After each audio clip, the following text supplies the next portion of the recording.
তো খলিফা হারুনুর রশিদ রহমতুল্লাহের কাছে চিঠি আসছে সিরিয়ার আলেপ্পো শহর থেকে। চিঠির মধ্যে লেখা, খলিফাতুল মুসলিমিন, আজকে 1 মাস হলো আমাদের বিচারক অসুস্থ, বিচার কাজ করতে পারে না। বিচার না হওয়ার কারণে শহরে চোর ডাকাতি, রাহাজানি, খুন খারাপি, অশান্তি, বিশৃঙ্খলা বেড়ে গেছে। আপনি তাড়াতাড়ি করে একটা নতুন বিচারক আমাদের জন্য নিযুক্ত করেন।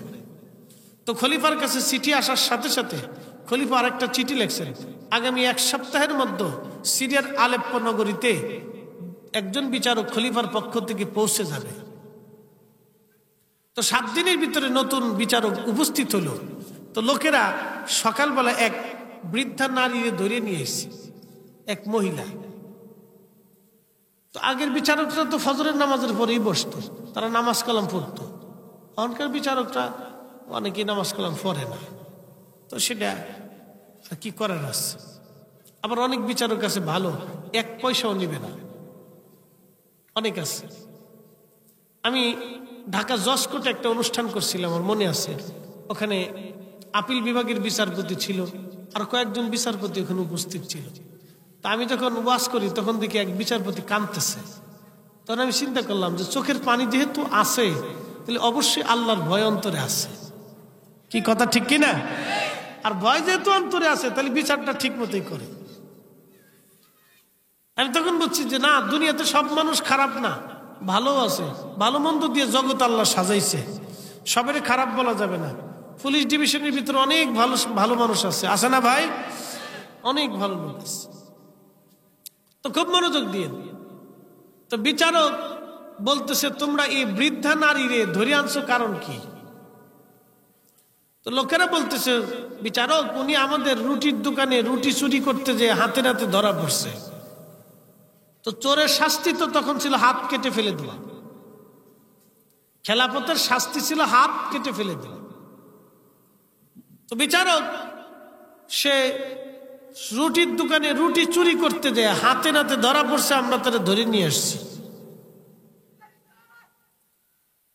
বিচারক জিজ্ঞেস করলেন, বুড়িমা তুমি কি ঠিকই চুরি করছো? বুড়িমা ডাক দেয় বলে, হ্যাঁ বিচারক, আমি সত্যি সত্যি চুরি করতে গেছিলাম, চুরি করতে যা হাতে নাতে ধরা পড়ছি। বিচারক ডাক দেয় বলেন, বুড়িমা বলো কি জন্য তুমি চুরি করতে গেলা বৃদ্ধা বয়সে? মহিলা ডাক দিয়ে কেঁদে দিয়ে বলল, বিচারক আজকে 7 দিন হলো আমার ঘরের মধ্যে কোনো খাবার নাই। আমার 2টা এতিম নাতি বাচ্চা আছে, তাদের মাও নাই বাবাও নাই, 2টা এতিম সন্তান আমার ঘরের মধ্যে। ওদের কান্না সহ্য করতে না পারে আমি বৃদ্ধকালে রুটির দোকানে রুটি চুরি করতে গিয়েছিলাম। বাস এতটুকুনি কথা। বিচারক ডাক দিলেন, এই মামলার ফয়সালা আমি আজকে দিব না, এই মামলার ফয়সালা আমি আগামীকাল সকাল ফজরের নামাজের পরে দেব। কিন্তু শর্ত হলো, আগামীকাল যিনি এই নগর প্রধান আছেন খলিফার পক্ষ থেকে, এই নগর প্রধান কালকে উপস্থিত থাকা লাগবে। পুলিশ প্রধান যিনি আছেন নিরাপত্তার দায়িত্বে তাকে থাকতে হবে। আর খাদ্য অধিদপ্তরের যিনি প্রধান আছেন তাকে উপস্থিত থাকতে হবে। আর শহরের ধনী ধনী ব্যক্তি যারা আছে তাদেরকেও কালকে ফজরের নামাজের পরে আমার বিচারের আসনে কাঠগড়ায় থাকতে হবে। ফরমান দিয়ে দিলেন, যাও এদেরকে জানাও কালকে ফজরের পরে যেন অবশ্যই উপস্থিত থাকে। আর মনে রাখেন, প্রত্যেক জেলার যিনি জজ তিনি কিন্তু জেলার প্রধান, হেড। ডিসি সাহেব এসপি সাহেবের সাথে তার পাওয়ার বেশি, জজের কিন্তু পাওয়ার বেশি, এটা মনে রাখেন। প্রোটোকল হিসেবে সরকারের আইন অনুযায়ী জজ হচ্ছেন জেলার সবচেয়ে পাওয়ারফুল ব্যক্তি। বিচারকরা হলো দেশের পাওয়ারফুল পার্সোনাল, তারা পৃথিবীর সব জায়গায় বিচারকরা হলো সবচেয়ে পাওয়ারফুল। এবং আদিকাল থেকে ইসলামের খেলাফত আমল থেকে বিচারকরা হচ্ছেন পাওয়ারফুল। বিচারকরা যে রায় দিবে ওটাই সঠিক রায়, এবং ওটার উপরেই খলিফা বাধ্য থাকবে কাজ করতে। একসাথে বলবেন না মারহাবা? এই জন্য বিচারকরা পাওয়ারফুল বেশি এবং তাদের ক্ষমতা বেশি। তো যাই হোক, বিচারক যখন হুকুম দিলেন যে আগামীকাল ফজরের পরে সবাইকে উপস্থিত থাকতে হবে, তো ফরমান চলে গেছে। ফজরের নামাজের পরে পুলিশ প্রধান আসছে, নগর প্রধান আসছে, খাদ্য অধিদপ্তরের প্রধান আসছে, শহরের ধনী ধনী ব্যক্তিরা সবাই আসছে। বিচারক ফজর নামাজের পরে বিচার শুরু করলেন। তিনি বলেন, এই মহিলা তো চোর, মহিলা চুরি করছে। চুরির ফয়সালা অনুযায়ী আল্লাহর আইন ছিল তার হাত কেটে ফেলে দেওয়া, কিন্তু সে অকপটে স্বীকার করছে, আর বৃদ্ধতার কারণে আমি তার হাত কাটার বিধানটাকে মওকুফ করে দিলাম। এই মহিলার জন্য আমি 100 বেত্রাঘাত নির্ধারণ করলাম। তাকে 100টা বেতের বাড়ি মারতে হবে, আর 100টা স্বর্ণ মরৌপ্য দিনার তার জন্য জরিমানা ধার্য করলাম। যে বেডি 7 দিন পর্যন্ত ঘরে খাবারই নাই, 100 রৌপ্য দিনার কি করে দিবে? যেই লোক বৃদ্ধ, সে 100 বেতের বাড়ি কি করে সহ্য করবে? বিচারক এবার নিজের আসন থেকে নামলেন। তিনি তার ফয়সালা দিছেন যে আমার মহিলার প্রতি ফয়সালা হলো 100 বেত্রাঘাত আর 100 রৌপ্য দিনার জরিমানা ধার্য করলাম। এই কথা বলার পরে বিচারক তার আসন থেকে উঠে দাঁড়াইয়া এবার বলতেছেন, শোনেন, এই মহিলা 7 দিন পর্যন্ত ঘরে কোনো খাবার নাই, তার ঘরে 2টে এতিম নাতি বাচ্চা আছে। সে ইচ্ছা করে চুরি করতে আসে নাই, চুরি করতে বাধ্য হয়েছে। এই যে সে চুরি করতে বাধ্য হয়েছে, এই বাধ্যতার জন্য এদেশের খলিফা প্রধান দায়ী। বুঝতে পারছেন? বিচারক বলতেছে, রাষ্ট্রের খলিফা হারুন রশিদ উনি সর্বপ্রথম দায়ী। আমি বিচারক এই মহিলার 100 বেত্রাঘাত খলিফার জন্য 20টা বেতের বাড়ি ধার্য করলাম, কারণ খলিফা তার দায়িত্ব পালনে ব্যর্থ হয়েছে। এক বৃদ্ধা নারীর এতিম সন্তানের ঘরে সে খাবার পৌঁছাইতে পারে নাই। এই জন্য বিচারক হিসেবে আমি 100 বেত্রাঘাত এই খলিফার জন্য নির্ধারণ করলাম। যেহেতু খলিফা উপস্থিত নাই, খলিফার প্রতিনিধি আমি, যেহেতু খলিফা রাষ্ট্রের প্রধান, খলিফার প্রতিনিধি যেহেতু আমি বিচারক হিসেবে আসছি, তাহলে খলিফার পক্ষ থেকে আমার হাতে আগে 20টা বেতের বাড়ি মারা হোক। একসাথে বলবেন না আল্লাহু আকবার। আমারে 20টা বেতের বাড়ি মারার পরে যিনি নগর প্রধান, খলিফার পক্ষ থেকে তার দায়িত্ব ছিল এই নগরের, এই শহরের, এই অঞ্চলের সবার তদারকি করা, কি আছে না আছে, অসুবিধার সুবিধা তার দেখা। কিন্তু সে তার দায়িত্ব পালনে ব্যর্থ হয়েছে বিদায় বাকি 20টা বেতের বাড়ি তার হাতে মারা হোক। না না, একসাথে বলবেন না মারহাবা। এরপরে যিনি পুলিশ প্রধান, তার দায়িত্ব ছিল নগরের নিরাপত্তার বিধান করা, তিনি তাতেও ব্যর্থ হয়েছে, বাকি 20 বেতের বাড়ি ওনারেও মারা হোক। যিনি খাদ্য অধিদপ্তরের প্রধান, তার দায়িত্ব ছিল এই মহিলার বাড়ি খাবার পৌঁছানো, সে খাবার পৌঁছাই নাই, খলিফার পক্ষ থেকে সে তার দায়িত্ব পালন করে নেয়, তারও 20টা বেতের বাড়ি মারা হোক। বেতের বাড়ি কয়টা গেছে? 80টা। বাকি আছে কয়টা? 20টা।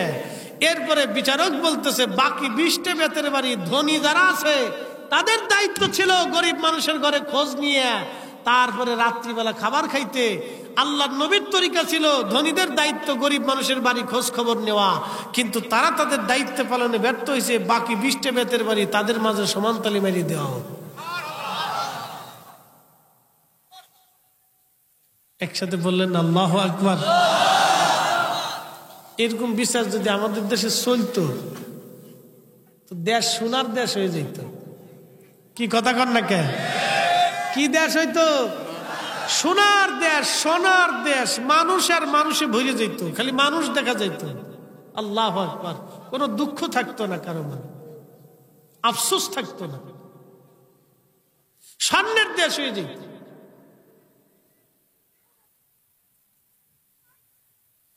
বিচারক হাত পেতে দিলেন, 20টা বেতের বাড়ি ওনার হাতের মধ্যে মারা হলো, হাত ফেটে রক্ত পড়তেছে।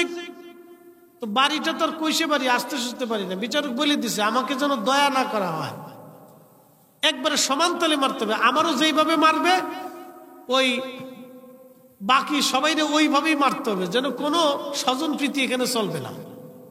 ওনার হাতের মধ্যে মারার পরে হাত ফেটে রক্ত পড়তেছে, তো আরেকজনে আসছে, বিচারক তো হাত বাইন্ধে দিতে, উনি বলছে না, এই দায়িত্ব তোমার না, আমার দায়িত্ব আমি পালন করব।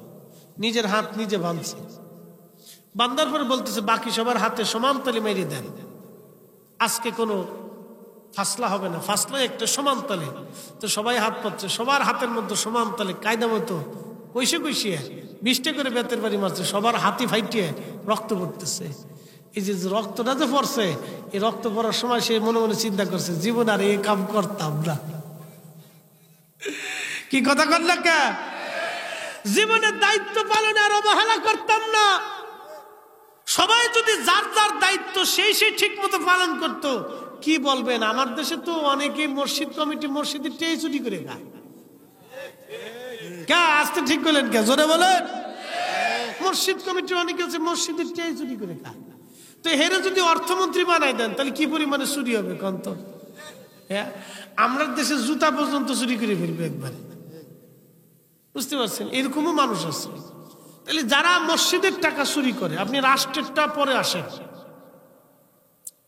রাস্তাঘাট, কোম্পানি টম্পানি, ব্যবসা বাণিজ্য, দোকান পাট, রাষ্ট্রেরটা পরে আসে। মসজিদ ঘরটা কার? না, জোরে বলেন কার? আল্লাহর না? এই মসজিদ কমিটিতে কি হিন্দু আছে, বৌদ্ধ আছে, খ্রিস্টান আছে, কোন নাস্তিক আছে? তো কারা? মসজিদ কমিটিতে মুসলমান, আল্লাহর গোলাম। তো আল্লাহর গোলামে আল্লাহর ঘরের টাকা চুরি করে খাইতেছে, তো কি গোলামের গোলাম? হ্যাঁ, কি মুসলমান? আপনি একটু চিন্তা করেন তো। ও মুসলমান তো দূরের কথা, তো মানুষই হয় নাই। কি কথা ঠিক কিনা? মুসলমান আরো পরে আসেন, সে তো মানুষই হয় নাই। যে মসজিদের টাকা চুরি করে খায়, সে বউয়ের গহনাও চুরি করতে পারে। কি কথা কন ঠিক কিনা? সে মায়েরটাও চুরি করতে পারে, তার কাছে কোনো আমানত নাই, সে একবারে পরিপূর্ণ খেয়ানতকারী। এই জন্য আল্লাহ রাসূল বলছেন কিয়ামতের আগে 85টা আলামত আসবে, কোন বর্ণনায় 72টা আসছে। নবী বলছেন ওয়াদাউল আমানা, এই উম্মতের ভিতরে আমানতের খেয়ানত, যে আমানত বলে আর কোনো শব্দ থাকবে না, এই অবস্থা হবে। তো এই অবস্থা এখন চলতেছে। খলিফা এবার বিচারক বললেন সবার হাতে সমান তালে মারা হোক। সবার হাতে সমান তালে মারা হলো।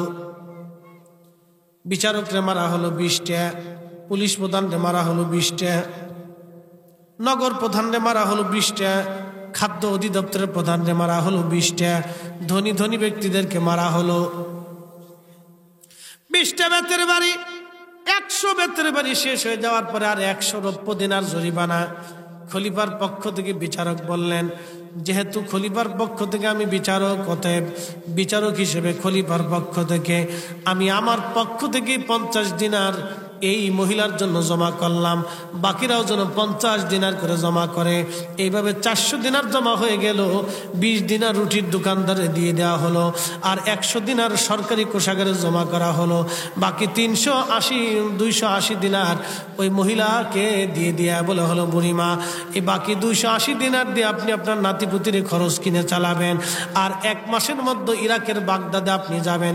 খলিফা রাজ দরবারে উপস্থিত সবার সামনে, আপনার সামনে, সবার কাছে, সবার সামনে আপনার কাছে ক্ষমা চাইতে বাধ্য।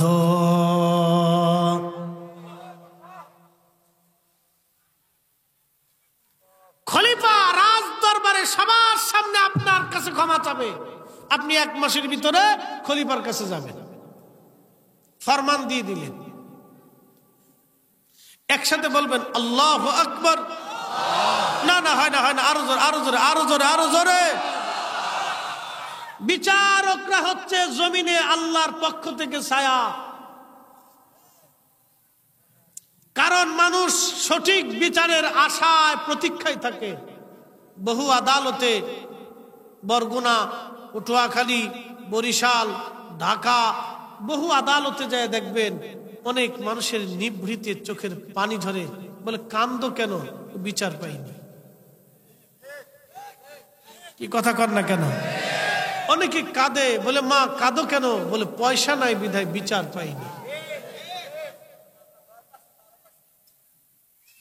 আহা, কি আফসোস আমাদের জন্য।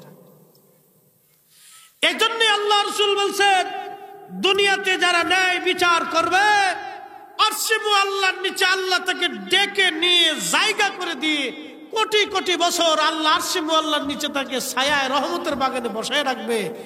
একসাথে বলবেন না আল্লাহু আকবার? মনোযোগ দিয়ে। তো বুড়িমা এই কিছুদিন পরে নাতিপুতি নিয়ে রওনা দিছে। সিরিয়ার থেকে ইরাকের বাগদাদ তো অনেক দূরের রাস্তা।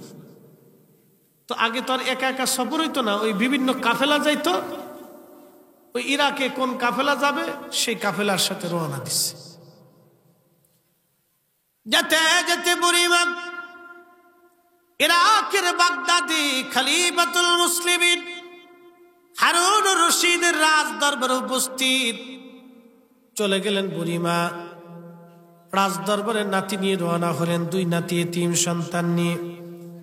যখন সিংহাসনের দিকে যায় তখন খলিফা হারুন রশিদ সিংহাসন থেকে উঠে নিচে নেমে নেমে এসে বুড়িমার সামনে দাঁড়াইল। বুড়িমা দেখতেছে সর্বনাশ, আজকে আমার সামনে যেই খলিফা দাঁড়ানো আছে, আজ থেকে 1 মাস আগে যিনি আমার বিচার করেছিলেন সেই বিচারক আজকে আমার সামনে দাঁড়ানো। খলিফা হাত জোর করে বলতেছে, বুড়িমারে সেই দিনের বিচারক আমি নিজে ছিলাম। চিৎকার মেরে জোরে বলেন না মারহাবা। বুড়িমা, তোমার আজকে রাজদরবারে আনছি একটা মাত্র কারণে। শুধু রাস্তা তুমি অতিক্রম করে রাজদরবারে আসছো বুড়িমা, একটা কারণে আনছি। বুড়িমারে 7টা দিন তুমি ক্ষুধার্ত ছিলা, তোমার এতিম নাতি 7টা দিন না খাওয়া ছিল। ক্ষুধার যে কত বড় যন্ত্রণা আর কত বড় ব্যথা, ও বুড়িমা আমি নিজে বুঝতে পারতেছি। এই 7টা দিন তুমি বড় যন্ত্রণার মধ্যে ছিলা। আমি খলিফা হিসেবে এই 7টা দিন তোমার ঘরে খাবার পৌঁছাইতে আমি ব্যর্থ হয়েছিলাম। বুড়িমা, ওই দিনের বিচার তো আমি করে দিছি, কিন্তু 7টা দিন যে তুমি ক্ষুধার্ত ছিলা, কিয়ামতের ময়দানে যদি আমার বিরুদ্ধে তুমি মামলা করে বসো, আমি খলিফা হারুনের রশিদের জীবন বরবাদ হয়ে যাবে। আমি তোমার কাছে ভরা মজলিসে ক্ষমা চাইতে বাধ্য হয়েছি যে কিয়ামতের মাঠে তুমি আমার বিরুদ্ধে মামলা করবা না। আর তুমি আজকে এখানে দাঁড়িয়ে আমারে মাফ করে দাও, আমি ক্ষমা চাই, আমি তোমার কাছে মাপ চাই। চিৎকার মেরে জোরে বলেন আল্লাহু আকবার। কি মুসলমান ছিল তারা, যে আমি তোমার কাছে ক্ষমা চাওয়ার জন্য আনছি, ভরা মজলিসে মাপ চাবো, আর তুমি কিয়ামতের মাঠে আমার বিরুদ্ধে মামলা করো না। 7টা দিন তুমি ক্ষুধার্ত ছিলা, তোমার এতিম বাচ্চারা ক্ষুধার্ত ছিল, আমার দায়িত্ব ছিল এতিমের ঘরে খাবার পৌঁছানো, আমি পারি নাই, তুমি আমার মাফ করে দাও। কিয়ামতের মাঠে এদেরকে আল্লাহ আরশে মুআল্লার নিচে জায়গা করে দিবে। একসাথে বলবেন না মারহাবা। আর এক শ্রেণীর বান্দার জায়গা হবে যারা মসজিদ থেকে বের হইয়া আবার মসজিদের দিকে তার অন্তরটা ঝুঁকায় রাখে। মসজিদ থেকে বের হয়, মসজিদ থেকে বের হইয়া অন্তরটা আবার মসজিদের দিকে ঝুঁকায় দেয়। নামাজ পড়ে বের হয়ে আসার পরে আবার নামাজের জন্য পাগল পারা হয়ে যায়। মসজিদে বের হইয়া অন্তরটা মসজিদের মধ্যে রেখে আসে, মানে এক নামাজ জামাতে পড়িয়া অন্য নামাজ জামাতে পড়ার জন্য আবার উদগ্রীব হইয়া থাকে। এরকম কিছু মুসল্লি আমার দেশে আছে না নাই? গভীর রাত, শীতের প্রচন্ড শীতের মধ্যে যখন আমার দেশের যুবকরা এই নিজের ঘরের মধ্যে কম্বল পেঁচায় মোড়ায় ঘুমায়, তখন কিছু বৃদ্ধ মানুষ ঘুম থেকে উঠিয়া প্রচন্ড ঠান্ডার মধ্যে ঠান্ডা পানি দেয়া ওযু করিয়া এরপরে কাঁপতে কাঁপতে কাঁপতে কাঁপতে আল্লাহর ঘরে মসজিদে যাইয়া নামাজের কাতারে দাঁড়ায় যায়।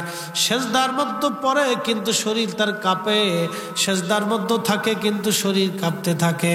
আল্লাহ ডাক দেয়, ফেরেশতা আমারে বান্দা বানাইতে নিষেধ করছিলি, তাকায় দেখ আমারে বান্দা সেজদার মধ্যে পড়ে কাঁপতেছে, আজকে বৃদ্ধ হয়ে গেছে, আমার এ বান্দার বয়স ভারী হয়ে গেছে, আমার এ বান্দার শরীর চামড়া গুছিয়ে গেছে, আমার এ বান্দার রক্ত ঠান্ডা হয়ে গেছে, আমার এ বান্দা চোখে কম দেখে, আমার এ বান্দা কানে কম শোনে, আমার এ বান্দার শরীরে শক্তি নাই, তারপরে কাঁপতে কাঁপতে সেজদার মধ্যে পড়ে গেছে। ফেরেশতারা তোরা সাক্ষী থাক, আমি আমার এই বান্দার জীবনের সমস্ত গুনাহগুলি মাফ করে দিলাম। না না, চিৎকার মেরে বলেন আল্লাহু আকবার। তাহলে কি বুঝলেন? এই বান্দা আরশে আল্লাহর নিচে তার জায়গা হবে। সেদিন আল্লাহর ছায়া ছাড়া আর কোনো ছায়া হবে না, সেদিন আল্লাহর আশ্রয় ছাড়া আর কোনো আশ্রয় হবে না। আর একজন আল্লাহর বান্দার কিয়ামতের ময়দানে তার জায়গা হয়ে যাবে সে আল্লাহর বান্দা যে ডান হাত দিয়ে দান করত, বাম হাতে জানে না, ডান হাত দিয়ে দিত, বাম হাতে জানে না। এখন আমাদের দেশে জাকাতের সিস্টেম হয়েছে হলো জাকাতের লুঙ্গি পাওয়া যায়, জাকাতের কাপড় পাওয়া যায়, একবারে কম দামের টাকা দিয়ে জাকাত দেয়। কম দামি লুঙ্গি বেটা পরছে, মাসখানিক পরার পরে পেশাব করতে বসে নিচতে ফাইরে চলে যায়। কি কথা খারাপ হয়েছে ভাই? পেশাব করতে বসে নিচতে ফাইরে চলে গেছে, মাসখানিক পরছে, বেশি পড়তে পারে না। জাকাতের লুঙ্গি, জাকাতের কাপড়, জাকাতের সালোয়ার কামিজ, এগুলোর মার্কেট ঢাকা শহরে আলাদা আছে। সি সি সি, কতটা নিচু পর্যায়ে গেলে মানুষ এগুলো আলাদা করে। আস্তাগফিরুল্লাহ আল-আযীম। কি করে আপনাকে বুঝাবো বলেন? এক ডান হাত দিয়ে দান করবে, বাম হাতে জানবে না। আল্লাহ রাসূল বলতেছেন এই লোকটা কিয়ামতের ময়দানে আরশে মুআল্লার নিচে আল্লাহ তার জায়গা করে দিবে। একসাথে বলা যাবে আল্লাহু আকবার। তাহলে আমাদের দান সদকা যেন এমন ভাবে হয় ইখলাসের সাথে অন্তর থেকে দিয়ে দিন। যা দেন, 1 টাকা দেন আর 1 কোটি টাকা দেন আর 1 লক্ষ দেন আর 8 আনা পয়সা দেন, যা দিবেন এটা অন্তর থেকে দিয়ে দিত, বাহবা দেওয়ার জন্য না।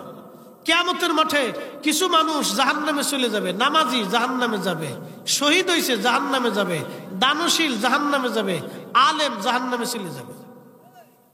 এই আমার দিকে তাকান, কেন যাবে? মেশরের মাঠে আল্লাহ পাক ওই শহীদরে ডাক দিবে, এ শহীদ তুমি আসো।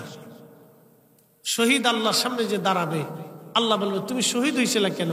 বলে আল্লাহ তোমার দিন প্রতিষ্ঠিত করতে যাইয়া আমি যুদ্ধের ময়দানে শহীদ হয়ে গেছি। আল্লাহ আল্লাহ বলবেন তুমি মিথ্যা কথা কইছো। মানুষ যাতে তোমাকে দান বীর শ্রেষ্ঠ বলে, বীর বিক্রম বলে, বীর যোদ্ধা বলে, দুনিয়াতে মানুষ যাতে তোমাকে বীর যোদ্ধা বলে, এই খেতাব কোরানোর জন্য তুমি যুদ্ধে গেছিলে। আজকে দুনিয়াতে তোমার বীর শ্রেষ্ঠ কইছে, বীর বিক্রম কইছে, বীর যোদ্ধা কইছে, দুনিয়াতে তুমি পাইছো, আখিরাতে আমার কাছে কিচ্ছু পাবা না। আল্লাহ রাসূল বলতেছেন তার গলার মধ্যে তখন আগুনের শিকল পড়াইয়া তার হাত পা বাঁধিয়ে ফেরেশতারা উপর করিয়ে টানতে টানতে টানতে টানতে জাহান্নামে নিয়ে চলে যাবে। আল্লাহর পথে শহীদ হইল কিন্তু জান্নাত হইল না। এরকম কিছু মুসল্লি ওয়াজেও আসে,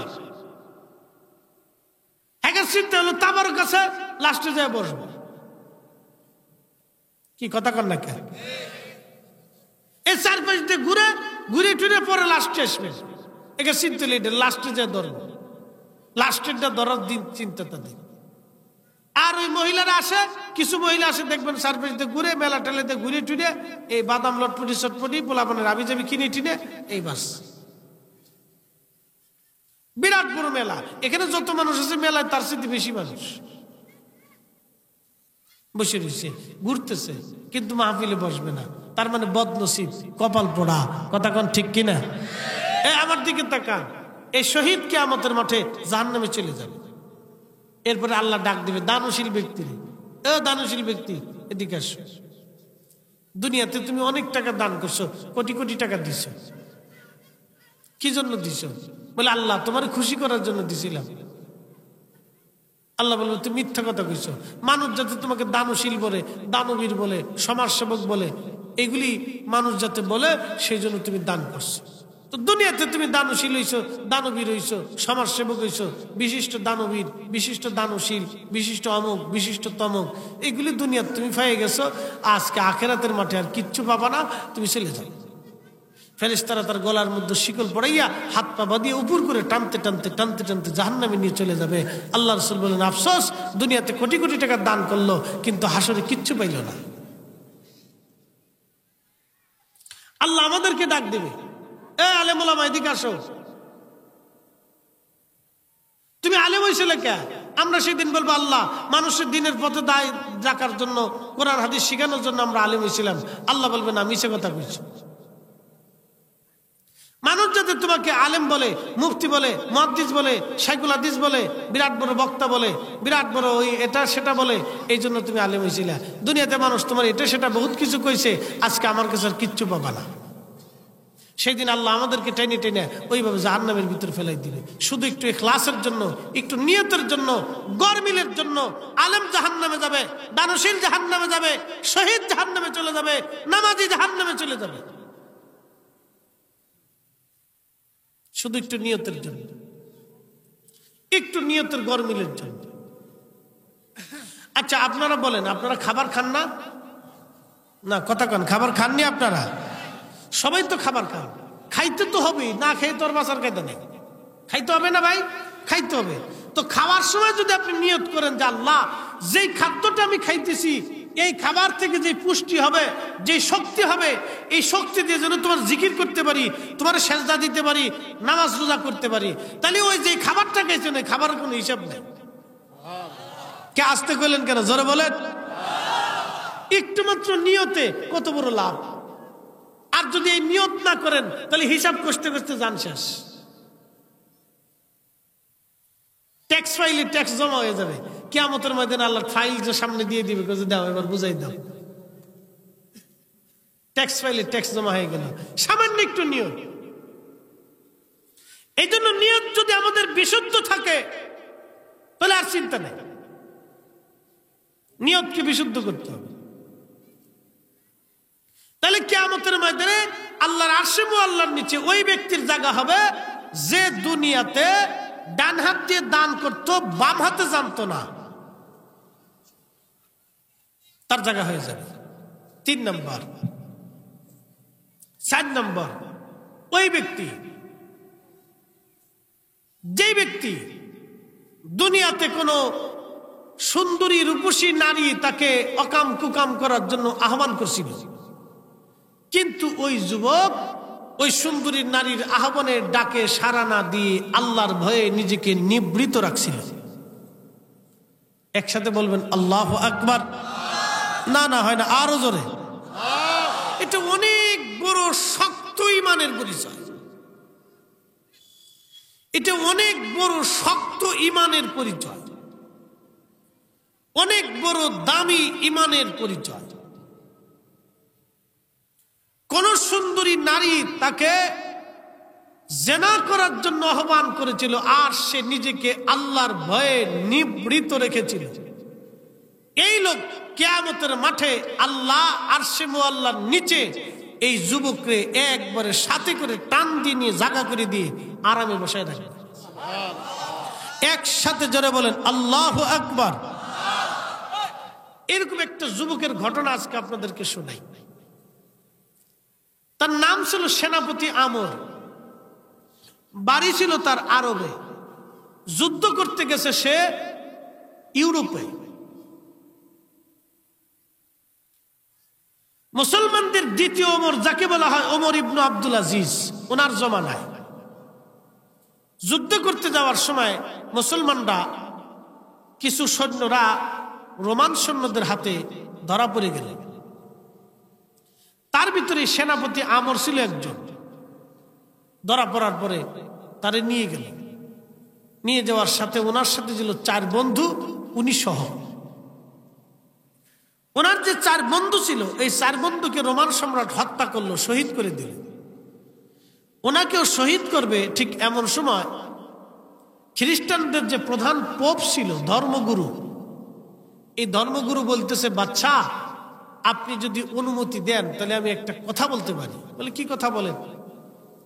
বলে এই সেনাপতি আমর সে খুব রণকৌশলী, এরকম একটা ছেলে আমাদের সেনাবাহিনীতে থাকলে অনেক কাজ হবে। তা আপনি একটা কাজ করেন, যদি এই ছেলেটাকে আপনি আমার সাথে দিয়ে দেন, তাহলে আমি তাকে নিয়ে, আমার একটা সুন্দরী মেয়ে আছে, এই মেয়েরে দিয়ে আমি তারে ফটাইয়া মেয়ের প্রেমে ফেলাইয়া ওই ছেলেটাকে আমি খ্রিস্টান বানাই ফেলব, আমাদের দলে নিয়ে আসব। কি বুঝলেন? ওদের চালাকি কিন্তু খুব মারাত্মক। মোবাইলে যেমন ভালো দিকও আছে, খারাপ দিকও আছে। এই মোবাইলের কারণে অসংখ্য যুবক নামাজি হয়েছে, আবার এই মোবাইলের কারণে অসংখ্য যুবক পথভ্রষ্ট হয়েছে। কি কথা ঠিক কিনা? মোবাইলের কারণে অনেক ফ্যামিলির তালাক পর্যন্ত হয়েছে। আপনি ওই জিজ্ঞেস করবেন, ওই যারা বিয়ে পড়ায় এদেরকে জিজ্ঞেস করবেন বিয়ে পড়াও কেমন, পড়াই যেমন সারাই তেমন। কথা বুঝেন না মনে হয়? পড়াই যেমন সারাই যেমন। সারাও কে? সারানোর মূল ওষুধ কি, কারণ কি, কোন কারণে? সব মোবাইলের কারণে সারাসারি। এই মোবাইলের কারণে সেটিং শুটিং দিয়ে, এগুলি দিয়ে সংসারের ভিতরে অশান্তি, বিরাট বড় যুদ্ধ বিগ্রহ, এই অশান্তি চলতেছে। এই জন্য নারী সমাজকে বলবো, আপনারা যতদূর সম্ভব এগুলি থেকে নিজেকে নিবৃত রাখবেন, বিরত রাখবেন। আপনার সন্তানরা যারা লেখাপড়া করে, সেই দিন এক ভদ্রলোক আমার কাছে এসে দোয়া চায়। কি দোয়া জানেন? হুজুর দোয়া করে দেন, আমার ছেলেটা অ্যাডনর্মাল হয়ে গেছে। ছোট্ট বাচ্চা, অ্যাডনর্মাল হয়ে গেছে, ব্রেনে অসুবিধা। বাচ্চাটা আমার কাছে নিয়ে এসেছে। আমি দেখার পরে আমার কাছে এমন খারাপ লাগতেছিল। তা বললাম কারণ কি? বলতেছে হুজুর এই মোবাইল দেখতে দেখতে দেখতে দেখতে অ্যাডনর্মাল হয়েছে। আমার তখন মন চাইছিল যে ওই ফুলার না, ওই ফুলার বাপরে কায়দা মতো যদি পিটাইতে পারতাম। দোয়া তো পরে করে, আগে পিটাইলি। হ্যাঁ, এত খারাপ লাগতেছে। আর মন চাইছিল ওই মহিলা সহ ফিটানো, ওই বাপ মা দুটোটারই ফিটানোর দরকার ছিল। তাই বললাম মোবাইলের কারণে বাচ্চা অ্যাবনর্মাল হয়ে গেল, এত মোবাইল বাচ্চার হাতে দিলেন কেন? মোবাইল ছাড়া থাকতে পারে না, কি করবেন? কথা, মানুষ না জানোয়ার। একটা মোবাইল দিয়ে বাচ্চার জীবনটাকে ধ্বংস করে দিলেন। আসেন আমার কাছে দোয়া চাল লেগে, দোয়া দিয়ে কি করবেন আপনি? নিজের সন্তানটা নিজে হত্যা করে এখন দোয়া করে চাইতে ইচ্ছেন আপনি? বাচ্চাদেরকে মোবাইল দিবেন না। যত মোবাইল দেখবে তত সে অসুস্থ হবে। আপনি নিজে মোবাইলের দিকে তাকায় 1 ঘন্টা একটু মোবাইল টিপেন তো, 1 ঘন্টা পরে আপনার ব্রেনে অস্বস্তি লাগবে, আপনার খারাপ লাগবে, হার্টবিটে অসুস্থ হবে, শরীর অসুস্থ হবে, মানসিকভাবে আপনার, তখন আপনি দেখবেন যে অন্য মনস্ক হয়ে গেছে। মোবাইলের দিকে থাকবেন না। বাচ্চাদেরকে এখান থেকে দূরে রাখবেন, ফিটাইয়া হলো দূরে রাখবেন। বাচ্চাদের হাতে মোবাইল দিবেনই না, সোজা কথা এক হিসাব, বাচ্চাদের হাতে মোবাইল দিবেনই না। আমরা এই ভুক্তভোগী, আমাদের কাছে বহু মানুষের দোয়ার জন্য সেখানে দোয়া করেন, দোয়া করেন। দোয়া দিয়ে কি হবে কোন? তো এটা পাগল হয়ে গেলে আর দোয়া দিয়ে কি হবে? আপনি ইচ্ছা করে পাগল বানাই ফেলছেন, ইচ্ছা করে অ্যাবনর্মাল বানাইছেন, এত দোয়া দিয়ে আর হবে না। এই কোরআন আল্লাহ বলতেছেন, কুনতুম খায়রা উম্মাতিন উখরিজাত লিন্নাস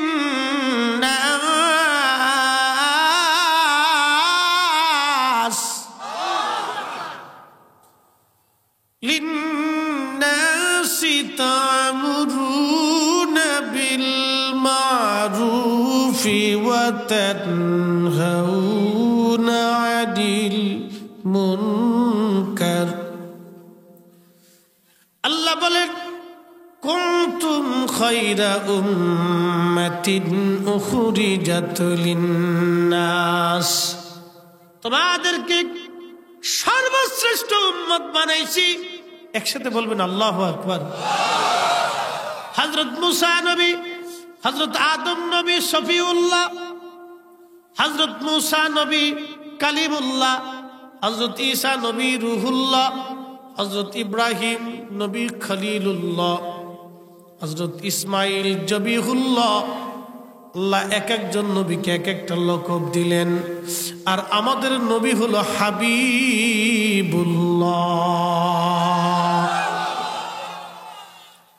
খলিলুল্লাহ আল্লাহর বন্ধু, হাবিবুল্লাহ আল্লাহর বন্ধু। খলিলুল্লাহ আল্লাহর বন্ধু, হাবিবুল্লাহ আল্লাহর বন্ধুর মধ্যে তফাৎ কি? মনোযোগ দেন। হযরতে ইব্রাহিম আলাইহিস সালামকে আল্লাহ বললেন, ইব্রাহিম তুমি ৮০ বছর পরে একটা সন্তান পাইছো, ওই সন্তানটা তুমি জুদা করে তুমি এমন একটা জায়গায় রেখে আসো যেখানে জনমানবহীন। ইব্রাহিম আলাইহিস সালাম সন্তান এবং স্ত্রী হযরত আম্মা জান হাজেরা আলাইহিস সালাম ওনাকে নিয়ে বর্তমান মক্কা নগরে রেখে গেলেন। আল্লাহ ইব্রাহিম আলাইহিস সালামের ১০০ বছর পার হয়ে গেল, তখন আল্লাহ আরেকটা সন্তান দিলেন। তখন আম্মা জান সারা আলাইহিস সালামের বয়স প্রায় ৯০ বছরের কাছাকাছি। তখন আল্লাহ থেকে একটা সন্তান দিলেন, এই সন্তানের নাম হযরত ইসহাক আলাইহিস সালাম। হযরত ইসহাক আলাইহিস সালামের ছেলের নাম হযরত ইয়াকুব আলাইহিস সালাম। হযরত ইয়াকুব আলাইহিস সালামের ছেলের নাম হযরত ইউসুফ আলাইহিস সালাম। হযরত ইয়াকুব আলাইহিস সালামের আরেকটা নাম ছিল, সেই নাম ছিল ইসরাইল। এই ইসরাইল থেকে আজকে বনি ইসরাইল হয়েছে। হযরত ইয়াকুব আলাইহিস সালাম বাইতুল আকসা মসজিদ প্রথম বানিয়েছিলেন।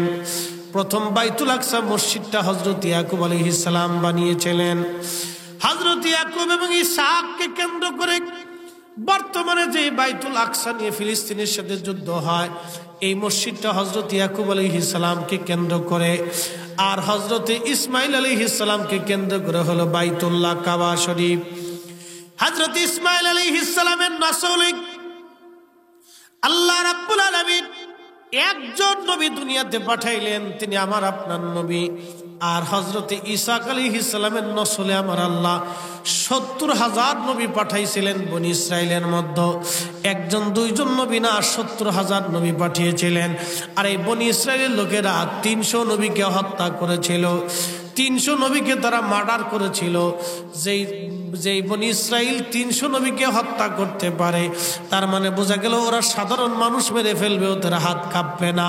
এই জন্য ওরা ফিলিস্তিনের সাধারণ মুসলমানদেরকে ওরা হত্যা করে, একটু দয়া মায়া ওদের লাগে না। ওরা আগে থেকেও খুনি, বর্তমানেও খুনি, আগামীতেও খুনি। ওরাই হলো দখলদার, জালেম, জুলুমবাজ। কথা বলেন ঠিক কিনা? ওদের একটা পণ্য বাংলাদেশে আছে, নাম কোকা কোলা, পেপসি। বেশি করে খাবেন, একবারে কার্টুন ভরে নিয়ে বাড়ি নিয়ে খুব কিনে কিনে খাবেন। যত কিনবেন তত টাকাগুলি ইসরায়েলে চলে যাবে। একটা কোম্পানি আছে নেসলে, এটা ইসরায়েলের কোম্পানি। পেপসি, কোকা কোলা কিনবেনও না, খাবেনও না, বিক্রিও করবেন না। যারা দোকানদার ভাই আছেন, জানি ব্যবসায়ী তো হালকা পাতলা একটু কম হতে পারে, কিন্তু এটা ইমানের পরিচয়, এটা জিহাদের পরিচয়, এটা পক্ষপাতিত্বের পরিচয়। আমরা ফিলিস্তিনের পক্ষে, জালেমের বিরুদ্ধে, জুলুমবাজদের বিরুদ্ধে, মজলুমের পক্ষে। আমরা ফিলিস্তিনের পক্ষে যুদ্ধ করার মতো শক্তি আমাদের নাই। অন্তত ইসরায়েলের পণ্য বয়কট করিয়ে আমরা কিছুটা হলেও আল্লাহর পক্ষে, মুসলমানের পক্ষে আমরা অবস্থান নিতে পারি। কিয়ামতের মাঠে আল্লাহকে বলতে বলবো, রব সেই দিন আমরা চেষ্টা করেছিলাম, তার পণ্য বয়কট করে আমরা তোমার বান্দার পক্ষে ছিলাম, তোমার বাইতুল আকসার পক্ষে ছিলাম, তোমার মসজিদের পক্ষে ছিলাম। কথা কোন ঠিক কিনা? বলার সুযোগ হবে না? ইনশাল্লাহ সুযোগ হয়ে যাবে। এই জন্য আমরা চেষ্টা করবো ইসরায়েলের সকল পণ্যগুলি বয়কট করা। একটা নেসলে কোম্পানি আছে, ওদের শিশুদের খাবার, দুধ, বিস্কিট, এরপরে আপনার chocolate, Nestle company, Pepsi, Coca Cola, Fanta, এ জাতীয় পানীয় ওদের তৈরি করা। এগুলি কিনবেন না, খাবেন না। এর ভিতরে খাইয়ে কোনো লাভ নাই। এগুলি খাইলে শুধু পেটটা মোটা হয়। এটার ফজিলত হলো খালি পেটটা মোটা হয়, আর কিচ্ছু নেই এদের ভিতরে, শুধু পেট মোটা হবে। ওটা বাদ দিয়ে খেজুর খাওয়াবেন বাচ্চাদেরকে, খেজুর খাওয়াবেন। এই খেজুর খুব পুষ্টিকর খাবার। আল্লাহ রসুল বলছেন আল্লাহর জান্নাতের খাবার হচ্ছে খেজুর, ফল, আল্লাহর পছন্দের ফল। আর একটা বর্ণনা ইমাম ইবনে কাসির লিখছেন, আদম সফিউল্লাহরে আল্লাহ যে মাটি দিয়ে বানাইছিল, এই মাটির অতিরিক্ত যে মাটি ছিল, এই মাটি দিয়ে আল্লাহ খেজুর গাছ বানাইছিল। এই জন্য রাসূল করিম বলছেন, তোমরা এই তাজা তাজা খেজুর তোমাদের বাচ্চাদেরকে খাওয়াও, গর্ভবতী নারীদেরকে খাওয়াও। গর্ভবতী নারীরা খাইলে শরীরে শক্তি আসবে, হৃষ্টপুষ্ট হবে, বাচ্চা হৃষ্টপুষ্ট হয়, বাচ্চার শরীরে শক্তি থাকে, বাচ্চা সুন্দর হয়। এই দেখেন আজকে একটা মশলা বলে দিয়ে যায়, মা ভালো খাইলে বাচ্চার খাওয়া হয়ে যায়। মহিলার যখন অন্তঃসত্ত্বা হয়, তখন ডাক্তার বলে পুষ্টিকর খাবার খেতে, শাকসবজি খেতে, ছোট মাছ, এই বিভিন্ন ধরনের পুষ্টিকর খাবার মাই খাইলে তখন এই বাচ্চা হৃষ্টপুষ্ট হয়। মা সুস্থ মতো ঘুমাইলে বাচ্চা সুস্থ হয়। মা এই মহিলা যদি আপনার কি বলে ঠান্ডা লাগে তাহলে ওই বাচ্চার ভবিষ্যতে নিউমোনিয়া হয়, বাচ্চা ঠান্ডা লাগতে পারে। এখন আমার প্রশ্ন, মহিলার যদি ঠান্ডা লাগলে, মায়ের ঠান্ডা লাগলে যদি বাচ্চার ভবিষ্যতে নিউমোনিয়া হতে পারে, মা খাইলে যদি বাচ্চার খাওয়া হয়, মা ঘুমাইলে যদি বাচ্চার ঘুম হয়, মা সুস্থ থাকলে যদি বাচ্চা সুস্থ হয়, তাহলে বাচ্চা পেটে নিয়ে যে মহিলা সারা রাত টিভি দেখে, নাটক সিনেমা দেখে, নাচানাচি দেখে, তাহলে এই বাচ্চারও নাচানাচি দেখা হয়। কথা বুঝেন নাই মনে হয়? তাহলে ওই বাচ্চারও নাচানাচি দেখা হয়। ওই মা বাচ্চা পেটে নিয়ে ওই মহিলা বেপর্দা হলে ওই বাচ্চাও বেপর্দা হয়। মহিলা ওই বাচ্চা পেটে নিয়ে ওই মহিলা বেনামাজি হলে বাচ্চাও বেনামাজি হয়। এই জন্য হুজুর গাউসে পাক মহিউদ্দিন আব্দুল কাদের জিলানীর আম্মা ওনারে পেটে নিয়ে কোরআন শরীফ পড়তেন। এত পরিমাণে পড়ছে যে উনি কোরআন শরীফ মুখস্থ করে দুনিয়াতে আল্লাহ ওনারে পাঠাইছে। একসাথে বলবেন না আল্লাহু আকবার। তাহলে এই মাসালাটা সারা জীবন মনে রাখেন, মহিলাদেরকে শিখাই দিন। এখন আগের যুগে আমরা মা চাচিদেরকে দেখছি বাচ্চা পেটে আসলে দাদি নানিরা তাদেরকে নামাজ পড়াইতো, কোরআন শরীফ পড়াইতো, ঠিক আছে না? এখন সিস্টেম উল্টে গেছে, তখন ওইটা করে না, ওদের পেটে বাচ্চা নিয়ে সারা রাত খালি টিভি দেখে, নাটক দেখে, সিনেমা দেখে, এইগুলি করে। এগুলি দেখার পরে ওই বাচ্চা পেটে আসার পরে ওই বাচ্চাও এগুলি দেখার জন্য পাগল হয়ে যায়, বুঝছেন? এরপরে আমরা ওয়াজ আর কাজ লাগে না, এই যে ওয়াজ করি চিল্লে আর কাজে লাগে না, বুঝতে পারছেন? এই জন্য বাচ্চা মায়ের পেটে যদি বাচ্চার ভালো খাবার হইলে যদি বাচ্চার পুষ্টি হয়, মা সুস্থ থাকলে যদি বাচ্চা সুস্থ থাকে, তাহলে মা সারা রাত্রে টেলিভিশন, নাটক, সিনেমা, নাচানাচি, লাফালাফি এগুলি দেখলে বাচ্চারও নাচানাচি, লাফালাফি। মা যদি কোরআন পড়ে তাহলে বাচ্চারও কোরআনের প্রতি ঝুঁক আসে। মা যদি নামাজ পড়ে তো বাচ্চাও নামাজের প্রতি ঝুঁক আসে। মা যদি হক হালাল মতো চলে তো বাচ্চারও হক হালাল মতো চলে। কি কথা কন ঠিক কিনা? যুক্তি কথা কি খারাপ? আমি একবার আপনাদেরকে যুক্তি দিয়ে বুঝাই দিলাম, তাহলে আমাদের প্রত্যেকের বুঝার তৌফিক দিক। সকলে বলে না আমিন। আল্লাহুম্মা সাল্লি আলা মাওলানা মুহাম্মদ সাইয়্যিদিনা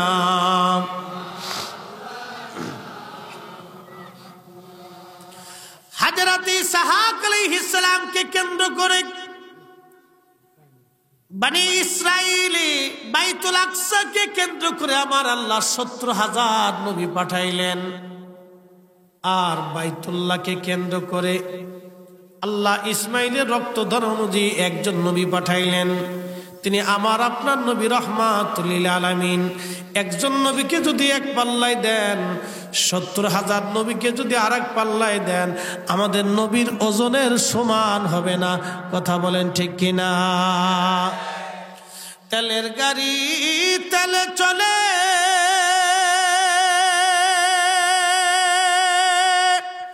হাওয়ার গাড়ি হাওয়ায় উড়ে, বিনা তেলে চালায় গাড়ি নবী সুলাইমান।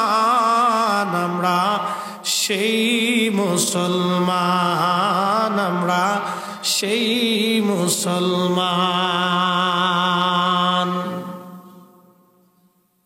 ভাইজান খুব মনোযোগ দিয়ে শুনিয়া যান, আমরা সেই দামি মুসলমান, আমরা সেই মুসলমান। আমাদের ইশারায় আল্লাহর আকাশ থেকে বৃষ্টি আসতো, আমরা ইশারা করলে নদীর পানি জোয়ার এসে যাইতো। আমরা কথা বললে পশু পাখিরা আমাদের সঙ্গে কথা বলতো, আমাদেরকে রাস্তা পশু পাখিরা বাতলাই দিত। আমরা সেই মুসলমান, কিন্তু আজকে মুসলমানিত্ব হারাই ফেলছি। খুব মনোযোগ দেন, আল্লাহর কোরআন বলেন কুনতুম খায়রা উম্মাতিন উখরিজাত লিন্নাস, তোমাদেরকে সর্বশ্রেষ্ঠত্ব দান করেছি। দুনিয়ার মধ্যে তোমরা একটা কাজ করবা, এই কাজের নাম তা'মুরুনা বিল মারুফ, মানুষদেরকে ভালো কাজের দিকে দাওয়াত করবা, ভালো কাজের দিকে ডেকে ডেকে আনবা, ভালো কাজের দিকে ডেকে ডেকে আনবা। কুমড়াখালীর মুসলমান, এই কুমড়াখালী গ্রামে কারো বাড়ি যদি আগুন লাগে, তাহলে আমরা কিন্তু সবাই পানি নিয়ে দৌড়াই যাব। শত্রু মিত্র সবাই কেউ যদি তারে পছন্দ নাও করে তাও সে পানি নিয়ে যাবে, আহারে ওর বাড়িতে আগুন লাগছে, ওর আগুনটা আমরা নিভাই দিয়ে আসি। কোন ছেলে যদি পানির দিকে ওই আগুনের দিকে দৌড়াই যায়, ওই ছেলেটা যদি বলে আজ আমি আগুনের মধ্যে ঝাঁপায় মরে যাব, তখন সবাই তারে বাঁচানোর জন্য চেষ্টা করে, না না আব্দুল করিম আজ আগুনে পুড়িয়ে মরতে পারে না। সবাই তাকে বাঁচানোর জন্য চেষ্টা করবে। দুনিয়ার আগুন থেকে বাঁচানোর জন্য যদি আপনি চেষ্টা করেন, তাহলে আপনার প্রতিবেশী আজ জাহান্নামের আগুনের দিকে চলে যায়, আপনার ভাই আজকে জাহান্নামের দিকে চলে যায়, আজকে আপনার বোন জাহান্নামের দিকে চলে যায়, আপনার বিবি জাহান্নামের দিকে চলে যায়, আপনার সন্তান জাহান্নামের দিকে চলে যায়। ওই জাহান্নামের আগুন থেকে বাঁচানোর জন্য তাদেরকে আমাদেরকেও টেনে টেনে ধরে রাখতে হবে। কথা কন ঠিক কিনা? তা'মুরুনা বিল মা'রুফ, ভালো কাজের দিকে ডেকে আনতে হবে। ওয়া তানহাউনা আনিল মুনকার, খারাপ কাজ থেকে ফিরাইতে হবে, ফিরাইতে হবে, ফিরাইতে হবে, ফিরাইতে হবে।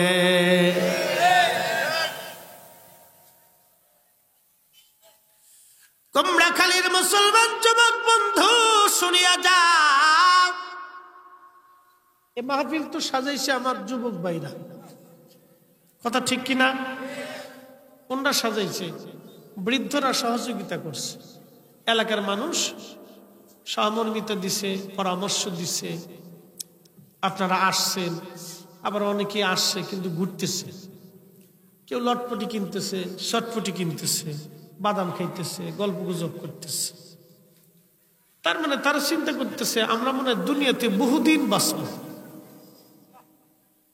অনেক দিন বেঁচে থাকব, কিন্তু সে জানে না ওমা তাদরি নাফসুম বিআইয়ি আরদিন তামুত। কোরআন বলতেছে যে সে আগামী মুহূর্তটা যে কোথায় মারা যাবে সে জানে না। কথা সত্য না? আমরা যে বাড়ি ফিরে যাব কোনো গ্যারান্টি আছে? কোনো গ্যারান্টি নেই। আগামী মুহূর্তটা আমার জন্য মৃত্যু আছে কিনা, কি আছে? ওমা তাদরি নাফসুম মাযা তাকসিবু গাদা, আগামী সময়টা আমার জন্য কি বহন করে নিয়ে আসতেছে আমি জানি না, কি আসতেছে আমরা জানি না কেউ। যদি এই কথাটুকু আমরা হৃদয়ের ভিতরে গাঁথি যে আগামী সময়টা কি আসতেছে আমি যেহেতু জানি না, তাহলে আমার চিন্তা চেতনা থাকবে আল্লাহকে খুশি করা। কথা ঠিক কিনা? কারণ রব আমাকে দুনিয়াতে পাঠাইছে একটা উদ্দেশ্য দিয়ে, বেহুদা সৃষ্টি করে নাই। একটা কুত্তা আল্লাহ তারও কিন্তু বেহুদা সৃষ্টি করে নাই। আপনি কুত্তারে নাপাক দেখেন, ওর ভিতরেও নাপাক, ওর বাইরেও নাপাক, ওরে আল্লাহ নাপাক বানাইছে, কিন্তু কুত্তা সে তার আল্লাহর দেওয়া দায়িত্ব পালন করে। বলে কি দায়িত্ব? কুত্তারে আল্লাহ মানুষের অধিভুক্ত করে দিছে, মানুষের আওতাভুক্ত করে দিছে। আপনি ইচ্ছা করলে কিন্তু বাঘ দিয়ে আপনার মুরগি পাহারা দিতে পারবেন না, শিয়াল দিয়ে কিন্তু মুরগি পাহারা দিতে পারবেন না, কিন্তু কুত্তারে আপনার আয়ত্তাধীন করে দিছে।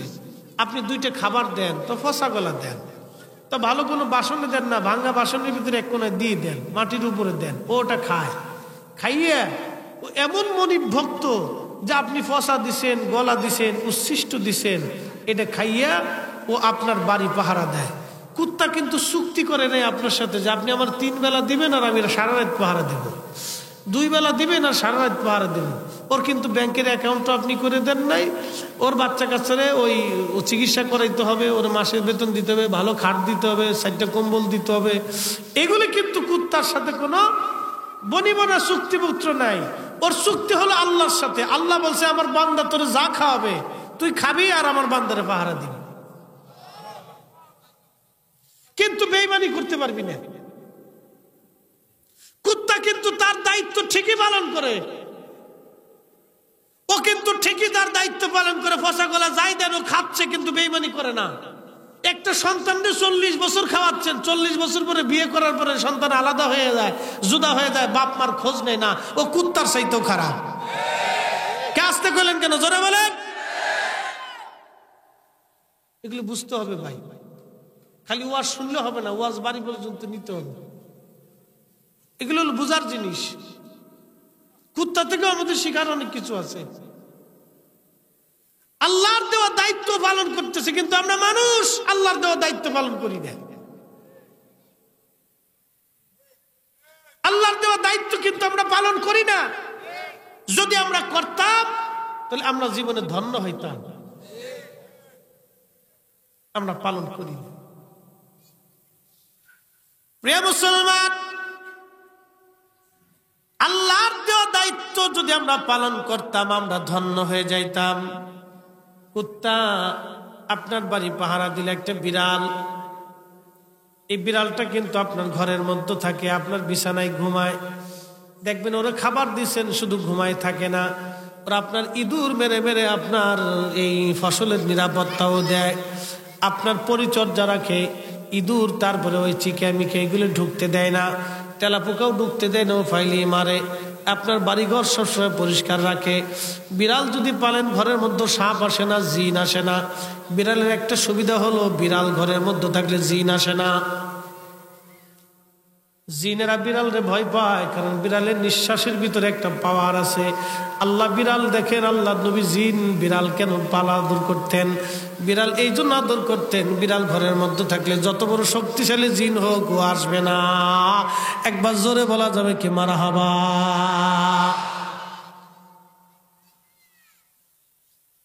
বিড়ালে দুইটা খাবার দিলেন, ও আপনার আনুগত্য করে আপনার কোলের মধ্যে ঘুমাইতেছে। শুধু ঘুমায় না, আপনার বাড়ি পাহারা দেয়। একটা গোপন শত্রুর বিরুদ্ধে যুদ্ধ করে যায়। গোপন শত্রুর নাম হলো দুষ্ট জিন। এই দুষ্ট জিনের সঙ্গে বিড়াল যুদ্ধ করে যা আপনি দেখেন না। আপনার বাড়ি পাহারা দেওয়ার জন্য আল্লাহ একটা বিড়াল পাঠাইলো। ও আপনি 10 বছর খাওয়ান আর 1 বছর খাওয়ান আর 6 মাস খাওয়ান, ও খায় কিন্তু বেঈমানি করে না। আর মানুষ খাওয়াবেন পড়াবেন, একবারে ঠাস করে বেঈমানি করে আপনার মাথায় বাড়ি দিয়া আপনার একবারে অর্থনৈতিক ক্ষতি করে দিয়েও চলে যাবে। ও আপনার একবারে ধ্বংস করে দিবে, আপনার জমি নষ্ট করে দিল, আপনার অর্থ মেরে দিল, টাকা মেরে দিল, আর ফেরত দেবে না। এরকম নিমক হারাম মানুষ আমার দেশে অভাব নাই। আমার দেশের প্রত্যেকটা গ্রামে ক্লিকবাজের কোনো শেষ নাই। এ কথা কর ঠিক কিনা? মাহফিল করতে যাবেন, এখানে ক্লিকবাজ আছে না ভাই? মসজিদ বানাইতে গেছেন, ওখানে ক্লিকবাজ আছে। কি অবস্থা আপনি কল্পনা করতে পারবেন না। অনেক ক্লিকবাজ। বিয়ে করতে গেছেন, এখানে ক্লিকবাজ। চলন যাবেন, অনুষ্ঠান করবেন, ওখানে ক্লিকবাজ। অশান্তি বাধায়, এখানেও ক্লিকবাজ। এই কুমড়াখালীতে ধরেন, এই পাথরঘাটার থেকে এক ভদ্রলোক আইছে কুমড়াখালী গ্রামে। আসার পরে তো কুমড়াখালী গ্রাম যেভাবে সেভাবে থাক, কুমড়াখালী গ্রামে আসছে লোকটা। আইসে ওই রাস্তা দিয়ে যাচ্ছে, তো এক ভদ্রলোক সালাম দিয়ে বললো, সালাম মুরব্বী। আপনার এই বাংলা সালাম আর কি, দুষ্ট লোকের সালাম। তো সালাম মুরব্বী, আপনার এই নতুন নতুন দেখতেছি, কোথাও দেখি টেকি নেই, তো ব্যাপার স্যাপার কি, কোথায় আসছিলেন? বলে আপনাদের এই কুমড়াখালীতে আসছিলাম। এই আমার একটা ছেলে আছে, আব্দুল করিম সাহেবের বাসায় গেছিলাম, ওনার একটা মেয়ে আছে, তো আত্মীয়তা হওয়ার কথা, তো দেখভাল করার জন্য আসছি। তো বেড়াকে আর জায়গা পাইলেন না। বলে কারণ কি? মানে ওই মহিলা বালানা, মাইয়ের মা বালানা, মাইও সুবিধেন না, দিছে না বাঙ্গানি। কি কথা কেন এরকম আছে না? কুমড়াখালীতে মনে হয় নাই, সবলই আল্লাহ একবারে। হ্যাঁ, বাংলাদেশের এমন কোন গ্রাম নাই যে এই ক্লিকবাজ সেই গ্রামে না আছে। কি কথা কন না কা? তার মানে বোঝা গেল আমরা মানুষ, কিন্তু কাজে মানুষ না। আমরা শুরুতে মানুষ, অরিজিনাল মানুষ হইতে পারি নাই।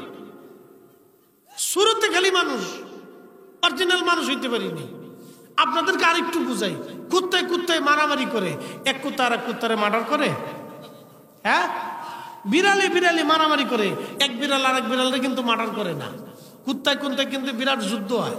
এই কুমড়াখালীর এক গ্রুপ কুত্তা আছে, ওইদিকে আবার ওই মনে করেন যে ওই পরের গ্রামের নাম কি, হ্যাঁ, ফুলতলা, ওই ফুলতলার আর এক গ্রুপ কুত্তা আছে। এই কুত্তার আবার লিডারও আছে। ওই গ্রুপের এক লিডার, এই গ্রুপের এক লিডার, দুই গ্রুপে মনে করে সীমান্ত নিয়ে বিরাট যুদ্ধ করে, মারামারি কারে কয়। ওই গ্রুপে এই এলাকায় ঢুকতে দেয় না, এই এলাকার কুত্তা ওই এলাকায় ঢুকতে দেয় না। খুব যুদ্ধ, বিরাট যুদ্ধ করে, কিন্তু মার্ডার করে না। কিন্তু মার্ডার করে না। মানুষে মানুষে যখন মারামারি হয়, মার্ডার করে বসে, হত্যা করে, খুন করে। তার মানে বোঝা গেল কুত্তারও যে চরিত্র, এই চরিত্র আমাদের ভিতরে নাই। তার মানে বোঝা গেল আমরা মানুষ হইতে পারি নাই। কি কথা কন না কে? এগুলি বুঝে তারপরে যাইতে হবে। মানুষ হইয়া ভবেতে আসিয়া মানুষের করিলাম কি, মানুষ হইয়া ভবেতে আসিয়া মানুষের করিলাম কি।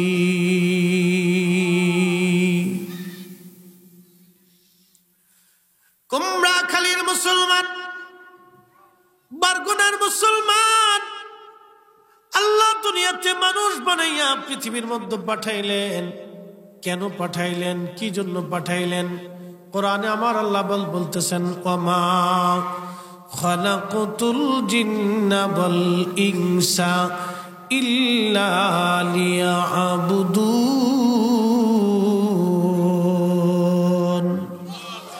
আমি মানব জাতি দুনিয়ার মধ্যে পাঠাইছি আমার গোলামি করার জন্য, আমার ইবাদত করার জন্য, আমার আইন মানার জন্য।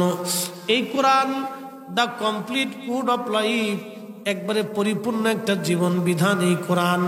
আল্লাহ এই কালামের ভিতরে অনেক কথা আল্লাহ বলেছেন, অনেক শিক্ষা আল্লাহ দিয়েছেন। আর আমার নবীজি হচ্ছেন বাস্তব কোরআনের প্র্যাকটিক্যাল কপি। আল্লাহ নবীজির জীবন 63 বছরের জীবনটা আমাদের জন্য বিরাট বড় আদর্শ। আল্লাহ নবী নিজে হাতে কলমে আমাদেরকে শিখাইলেন। কোরআনে নবীর চরিত্র নিয়ে আল্লাহর কোরআন বলতেছে, লাকাদ কানা লাকুম ফি রাসূলিল্লাহি উসওয়াতুন হাসানা। আল্লাহ বললেন আমার নবীর চরিত্র আদর্শের ভিতরে তোমাদের জন্য উত্তম আদর্শ আছে। আমার নবীর আদর্শের মধ্যে তোমাদের উত্তম আদর্শ আছে। আল্লাহ নবী বলেন, ফাআলাইকুম বিসুন্নতি ওয়া সুন্নাতিল খুলাফাইর রাশিদিনাল মাহদিন। নবী বললেন তোমরা আমার আদর্শগুলি মেনে মেনে চলবা, আমার খুলাফায়ে রাশিদিনের আদর্শ তোমরা মেনে মেনে চলবা। তোমরা আমার আদর্শ মানবা, আমার খুলাফায়ে রাশিদিনের আদর্শ তোমরা মানবা। এখন আপনাদেরকে একটা কথা বলি, জবাব দিবেন। আল্লাহ নবী 63 বছরের জীবনে ভুলেও কি একটা মিথ্যা বলছে? হ্যাঁ, বলেও কি কাউকে অন্যায়ভাবে একটা থাপ্পড় মারছে? বলেও কি কখনো কাউকে গালি দিছে? ভুলেও কি নবীর জবান থেকে ফায়সা কথা আসছে? ভুলেও কি নবীজি এক চুল পরিমাণ কারো হক নষ্ট করছে? না, না করেন নাই। তাহলে আমরা কেন করলাম? এটা আমাদেরকে বুঝতে হবে। ভুলেও কোনোদিন চুল পরিমাণ কারো হক নবী নষ্ট করেন, ভুলেও না, চুল পরিমাণও না। এই জন্য উনি ছিলেন একবারে পরিপূর্ণ আইব মুক্ত, খাতা মুক্ত। আল্লাহ কোরআনে বলছেন, ওয়ায়ুযাক্কিকুম, আপনাকে পবিত্র কর্ণেওয়ালা হিসেবে পাঠিয়েছি। আপনি পবিত্র কর্ণেওয়ালা, অর্থাৎ উম্মতকে পবিত্র বানাইতে গেছেন। ওই জমানায় মানুষ, এই জমানায় মানুষ, এক সাহাবী এসে বলতেছে, হুজুর আমি 8টা কন্যা সন্তানকে জীবন্ত কবর দিছি। এই আমার দিকে তাকান, আপনি যদি আপনার মেয়েটাকে একটা থাপ্পড় দেন, মারেন, এই আপনার কলিজার ভিতর কিন্তু ব্যথা লাগে। কি কথা কনা, যারা বাবা হইছেন তারা জবাব দিন। আপনি যদি আপনার মেয়েটাকে একটা থাপ্পড় দেন, কলিজার ভিতর কি লাগে? ব্যথা লাগে। রাগের বসে দিয়ে বসছেন, কিন্তু কিছুক্ষণ পরে কিন্তু ফুটতেছে। এই ব্যথাটা কাউরে দেখাইতে পারেন না। মানে মাইয়ারে আদর না করা পর্যন্ত, চকলেট কিনে না দেওয়া পর্যন্ত, ওরে খুশি না করা পর্যন্ত আপনার কাছে আর ভালো লাগতেছে না। বুঝতে পারছেন? তাহলে আমাদের দিল কতটা সফট। আর ওই জমানার মানুষ কত পাথরওয়ালা দিলওয়ালা ছিল, যে 8টা মেয়েরে কবর খুঁজিয়ে কবরের ভিতরে তাজা জিন্দা মাটি দিছে, তারপরও ব্যথা লাগে নাই। আপনি একটু চিন্তা করেন যে কত বড় শক্ত দিলওয়ালা পাথরওয়ালা মানুষ নবীর সোহবতে বৈশা তারা শ্রেষ্ঠ মানুষ হয়ে গেছে। বসে বসে কাঁদতেছে আর বলি, ইয়া রাসূলুল্লাহ, কি ভুল আমি করছি? আমার 8টা সন্তান রে, মেয়ে রে আমি নিজ হাতে কবরের ভিতরে গাচ্ছি। আল্লাহ নবী কেঁদে দিয়ে বললেন, সাহাবী রে, একটা সন্তানের বেলাও কি তোমার মায়া লাগে নাই? বলি ইয়া রাসূলুল্লাহ, আমার শেষ সন্তানটার বেলায় একটু মায়া লাগছিল আমার। আহা, কি পাথরের হৃদয় ছিল! শেষ সন্তানের বেলা আমার একটু মায়া লাগছে। বলি ইয়া রাসূলুল্লাহ, সে ছোট্ট মেয়েটা দেখতে খুব সুন্দর ছিল, ফুটফুটে ছিল, সে আমার সাথে খাইতো, আমার সাথে ঘুমাইতো, আমার ছাড়া কিচ্ছু বুঝতো না, সবসময় আমার কাছেই থাকতো। হুজুর, তার মাকে ধোঁকা দিয়ে আমি বাচ্চাটা নিয়ে গেলাম, মরুভূমির মধ্যে নিয়ে যাইয়া কোদাল দিয়ে মাটি খুঁজতেছি, মেয়েটা নিজেও খুঁজতেছে আর আমাকে বলতেছে, বাবা কবর কেন খুঁজো? তখন আমি বললাম, কিছুক্ষণ পরেই বুঝতে পারবা। মেয়েটা তখনও জানে না যে আমি তার জন্যই কবর খুঁজতেছি। সাহাবী কেঁদে কেঁদে বলে, হুজুর, আমার মেয়েটা তখনও জানে না আমি কি জন্য তার জন্য কবর খুঁজতেছি। আমি বললাম, মেয়েরে কিছুক্ষণ পরেই বুঝবা কেন কবর খুঁজি। এরপরে আমার দাড়ির মধ্যে ধুলাবালি লাগে, সে পরিষ্কার করে দেয়। আমার জুব্বার মধ্যে ধুলাবালি লাগে, সে পরিষ্কার করে দেয়। হুজুর, সে আমার চারপাশ দিয়ে খেলতেছিল আর আমাকে পরিষ্কার করতেছিল। তখনও সে জানে না তার ভাগ্যে কি আসতেছে। ইয়া রাসূলুল্লাহ, কবর খনন করার পরে যখন ধাক্কা দিয়ে মাটির মধ্যে ফেলে দিলাম গর্তের মধ্যে, তখন মেয়েটা চিৎকার মেরে উঠলো, কেঁদে আকুতি মিনতি করতে লাগলো। নবী গো, আমার অন্তরে তখন একটু মায়া মায়া লাগতেছিল। ইয়া রাসূলুল্লাহ, তারপর আমি নিষ্ঠুর পিতা, তার শরীরের উপরে মাটি চাপা দিয়ে আমি তাকে জীবন্ত কবর দিয়েছি। ইয়া রাসূলুল্লাহ, ইয়া হাবিবাল্লাহ, আমার তখন একটু একটু মায়া লাগতেছিল। এই শেষ সন্তানটাকে কবর দেওয়ার সময় আমার মায়া লাগছে। এবার গুনার মুসলমান, সেই কঠিন দিন ওলা মানুষগুলি আবার নবীর সোহবতে বসিয়া পৃথিবীর শ্রেষ্ঠ মানুষ হয়ে গেল। সাহাবী কাঁদতেছে, বলি ইয়া রাসূলুল্লাহ, আমার এই গুনাহ কি আল্লাহ আমার মাফ করবেনি? আমার এই অপরাধ কি আল্লাহ মাফ করবেনি? আল্লাহর নবী নিজে কাঁদতেছিলেন আর বললেন, সাহাবী রে, তুমি কালেমা পড়ার সঙ্গে সঙ্গে আল্লাহ তোমার জীবনের সব গুনাহগুলি মাফ করে দিয়েছে। চিৎকার মেরে জোরে বলেন সুবহানাল্লাহ।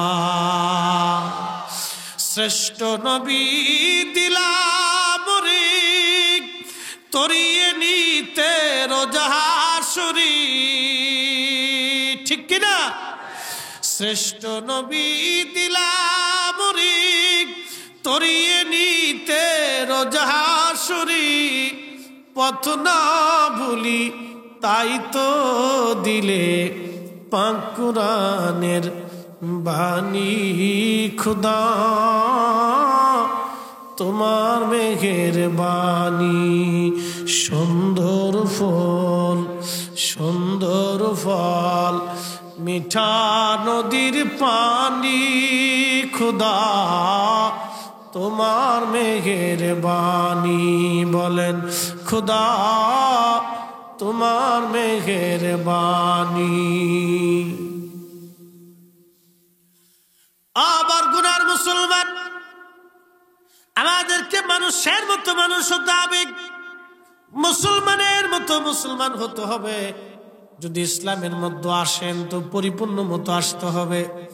কোরআন বলতেছি, ইয়া আইয়ুহাল্লাযীনা আমানু দুখুলু ফিস-সিলমি কাফা, ও ঈমানদার, তুমি ইসলামের মধ্যে আসলে পরিপূর্ণ মতো আসো। একটু আসবা না তা হবে না, একবারে পরিপূর্ণ মতো আসো। শুধু আসবাই না, আরো একটা কাজ আছে, ওয়ালা তাত্তাবিউ খুতুওয়াতিশ শাইতান, তুমি শয়তানের ইত্তেবা করিও না। আর তুমি শুনে রাখো, ইন্নাহু লাকুম আদুউম মুবিন, সে তোমাদের প্রকাশ্য দুশমন। তোমাকে ধ্বংস করার জন্য সে আসছে, সে তোমাকে ধোঁকা দিতে থাকবে, তোমাকে ধোঁকা দিয়ে দিয়ে তোমাকে জাহান্নামী বানানোর চেষ্টা করবে, তোমাকে বেনামাজি বানানোর চেষ্টা করবে, তোমাকে পথহারা বানানোর চেষ্টা করবে, তোমাকে নাফরমান বানানোর চেষ্টা করবে। এ বান্দা, শয়তানের ইত্তেবা করিও না, তাহলে আমরা কার ইত্তেবা করব? কোরআন বলতেছে তোমরা শোনো, মাইয়ুতির রাসূল ফাকাদ আতা আল্লাহ। আমার নবীর ইত্তেবা তোমরা করবা, আমার নবীর ইত্তেবা করলে আমি আল্লাহর ইত্তেবা করা হয়ে যায়। চিৎকার মেরে জোরে বলেন আল্লাহু আকবার। নবী মানলে আল্লাহ মানা হয়, নবী মানলে আল্লাহ মানা হয়, নবী মানলে আল্লাহ মানা হয়। নবীর আদর্শ অনুসরণ করলে আল্লাহর আদর্শ অনুসরণ করা হয়। নবী খুশি করলে আল্লাহ খুশি করা হয়। নবীর পক্ষে থাকলে আল্লাহর পক্ষ হয়।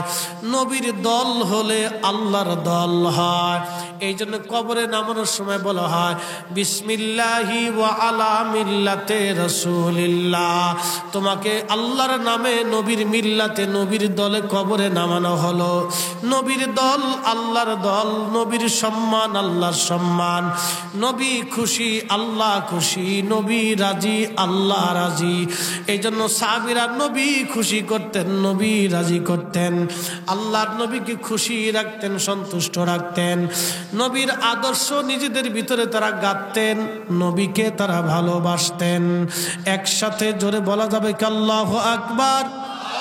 নবীর একজন সাহাবী ছিলেন, তার নাম হযরত সালমান ফারসি রাদিয়াল্লাহু আনহু। জীবনে হায়াত পেয়েছিলেন 250 বছর। কত বছর? আমরা বাঁচবো কয় বছর? এই 60 বছর হইলে মানুষের শরীর দুর্বল হয়ে যায়। 80-100 বছর হয়ে গেলে এর আর বাঁচা কয় না। এনেকে 90-100 বছর হয়ে গেলে অনেকে খালি কয় আল্লাহ আমারে নিয়ে যাও, আর এই দুনিয়া ভাল লাগে না। কথা ঠিক কিনা ভাই? অনেকে বলে আল্লাহ আমার এই দুনিয়ার থেকে নিয়ে যাও, এটা আর ভাল লাগে না, এটা আর পছন্দ হয় না, আল্লাহ নিয়ে যাও। 90-100 বছর এই বয়স হয়ে গেলে তখন আর তার কাছে এ ভাল লাগে না। কুমড়াখালীর মুসলমান সালমান ফারসি রাদিয়াল্লাহু আনহু হায়াত পাইছিলেন 250 বছর। উনি যখন ইন্তেকাল করবেন, সালমান ফারসি ইন্তেকাল করার সময় উনি কাঁদতেছিলেন। সাহাবীরা বলেন হুজুর আপনাকে তো নবী খুব ভালোবাসতেন, আপনি কি জন্য কাঁদেন? বলে কান্দি আমি আমার রসুলের সামনে কিয়ামতের মাঠে কোন মুখ নিয়ে দাঁড়াবো বলো। বলে কেন? বলতেছে দেখো আল্লাহর নবী নিজের দুনিয়ার থেকে সম্পদ হারা হয়ে কবরে গেছেন, কিছুই তিনি রেখে যান নাই। সব কিছুই তিনি বিরাগী হইয়া জাহিদ হইয়া দুনিয়াকে, আল্লাহর নবী দুনিয়া বিরাগ ভাজন হইয়া চলে গেছেন। আমার পথ জমা হয়ে গেছে। বলে কি জমা হয়েছে বলেন? বলে আমার একটা মাথার পাগড়ি, ভালো করে গুনে রাখেন, মাথার একটা পাগড়ি, গায়ের একটা জুব্বা, আর একটা আবা। আবাটা তো চিনছেন আপনারা, আমরা অনেক সময় জুব্বার উপরে যে আবাটা গায়ে দেই, এটা আরবের জাতীয় পোশাক। ওরা সবসময় আবা গায়ে দেয়, ওরা সফরে গেলে আবা গায়ে দেয়, ওরা যেখানে যাকে আবাটা গায়ে দেয়, এটা ওদের জাতীয় পোশাক, একবারে পুরাতন কালের পোশাক। আমার একটা আবা জমা হলো, আমার একটা লাঠি জমা হলো, একটা কাঠের লাঠি, আর একটা বাসন কাঠ দিয়ে বানানো একটা পান পাত্র, যে পাত্রের ভিতরে খাবার খাইতেন, একটা কাঠের বাসন জমা হয়ে গেল, আর একটা কাঠের পেয়ালা আমার জমা হয়ে গেছে। এত সম্পদ আমার জমা হলো, কিয়ামতের ময়দানে আমি রসুলের সামনে কি জবাব দিব? কোন মুখ নিয়ে আমি নবীর সামনে দাঁড়াবো? এ কুমড়াখালীর মুসলমান শুনিয়া যান, শুনিয়া যান, আজকে বুঝিয়া যান। কোন সম্পদ নাই তার, কোন সম্পদ তার আজকে জমা নাই। কি সম্পদ? একটা গিলাস, এই গিলাসটা কাঠ দিয়ে বানানো, একটা বাসন তাও কাঠ দিয়ে বানানো, একটা পাগড়ি তার মাথায়, একটা গায়ে জুব্বা, একটা আবা, একটা লাঠি, এইভাবে সে কাঁদতেছে শিশু বাচ্চার মতো। আমি নবীর সামনে কি মুখ নিয়ে জবাব দিব, কি জবাব আমি আল্লাহর সামনে দিব? এত সম্পদ আমার জমা হয়ে গেল আজ। চিন্তা করেন তো, দুনিয়াটাকে তারা কিভাবে লাথি মেরে দিয়ে আল্লাহর নবীর চরিত্রটাকে তারা গ্রহণ করেছিল। সালমান ফার্সি ভাবে কান্দে। সাহাবীরা বলল, হুজুর আল্লাহর নবী আপনার খুব ভালোবাসতো, আর আপনি 250 বছর হায়াত পাইছেন, দুনিয়া বহুদিন আপনি দেখেছেন, হুজুর আপনি এইভাবে কাঁদবেন না। সালমান ফার্সি ডাকতে বলতেছে, ও নবীর সাহাবীরা, তোমরা একটা কাজ করো, আমার ইন্তেকালের পরে আমার কাফনের কাপড় বাদ দিয়া যা থাকবে সব আল্লাহ রাস্তায় দান করে দিবা, কিছুই যেন আমার অবশিষ্ট না থাকে। চিৎকার মেরে জোরে বলেন সুবহানাল্লাহ। তেলের গাড়ি তেলে চলে, হাওয়ার গাড়ি হাওয়ায় উড়ে, বিনা তেলে চালায় গাড়ি নবী সুলাইমান। আমরা সেই মুসলমান, আমরা সেই মুসলমান।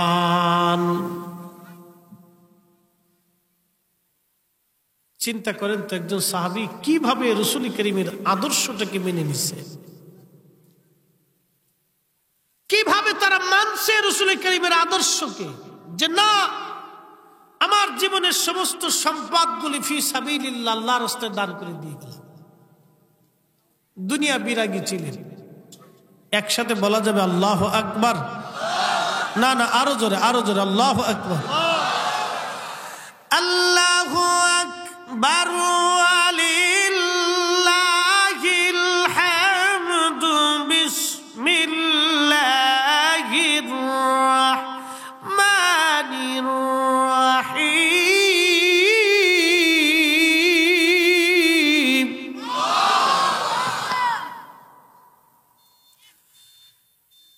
ইয়া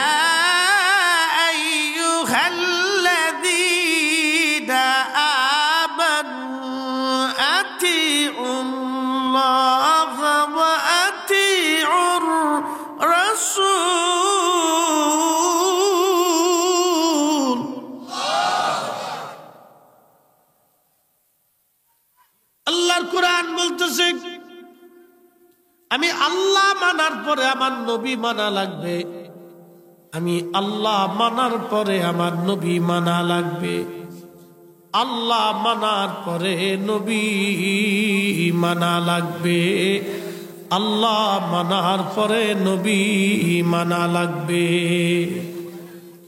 ও কুমড়াখালীর মুসলমান, আজকে আমাদের দোয়া কেন কবুল হয় না? আজকে কেন আমরা আল্লাহর কাছে চাইলে পাই না?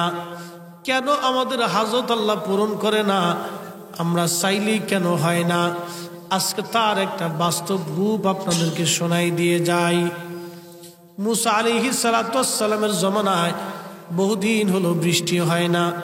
বৃষ্টির অভাবে মুসা নবীর জমানায় খুব দুর্ভিক্ষ লেগে গেল। অনাবৃষ্টিতে সারা এলাকার ঘাসগুলি মরে গেল, উট দুম্বা ছাগল ভেড়াগুলি শুকায় গেল, তাদের দুধগুলি পর্যন্ত কমে গেল, খেজুর গাছগুলি মরে যায়। হাজরাতে মুসা আলাইহিস সালামের উম্মতরা বনি ইসরাইল এসে বলল, ই হুজুর, বহুদিন হলো বৃষ্টি হয় না, আপনি আমাদেরকে নিয়ে দোয়া করেন যাতে বৃষ্টি আল্লাহ দেয়। মুসা নবী বললেন, বনি ইসরাইল তোমরা চলে আসো, আমার কাছে আসো। সবাই নিয়ে মুসা আলাইহিস সালাম পাহাড়ি পাদদেশে চলে গেলেন। একবারে নিরিবিলি বিজান ভূমি, বিরান ভূমি এলাকাতে, একবারে ফাঁকা এলাকায় যাইয়া লক্ষ লক্ষ উম্মত নিয়ে মুসা আলাইহিস সালাম দোয়া শুরু করলেন, আল্লাহ বৃষ্টি দেন। কিন্তু বৃষ্টি তো হলোই না, আকাশ আরো পরিষ্কার হয়ে গেল।